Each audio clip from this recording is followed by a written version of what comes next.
सुकमा जिल्हात आबे संगवारी, मया के गंगा बहे यहाँ भारी। जंगल पहाड़ और संस्कृति न्यारी, सुकमा जिल्हात आबे संगवारी।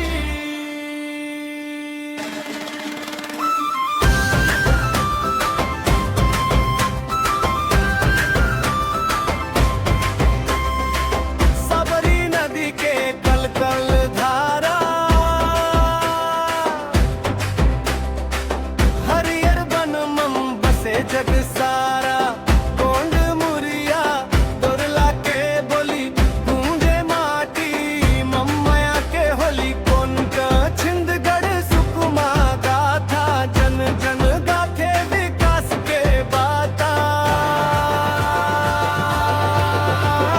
सुकमा जिल्हाते आबे संगवारी,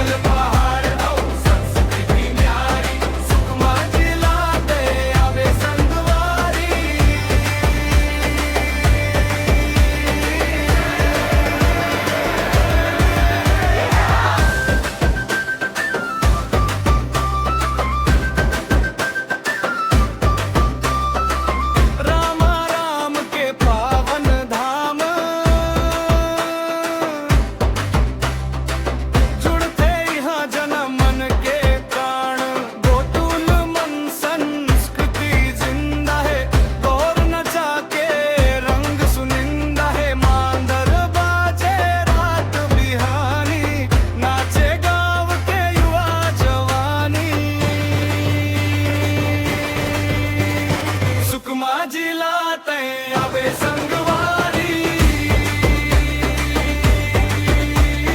मया के गंगा बहे यहाँ भारी, जंगल पहाड़ और संस्कृति न्यारी। सुकमा जिल्हाते आबे संगवारी।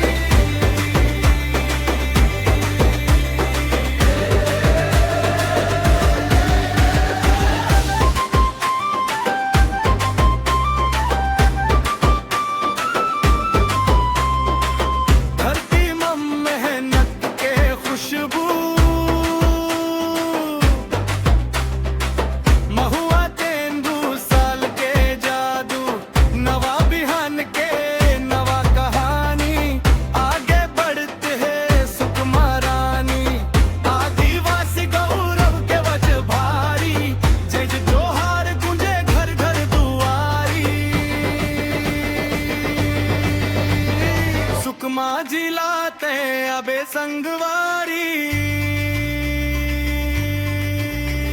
सबरी जंगल मया के फुलवारी।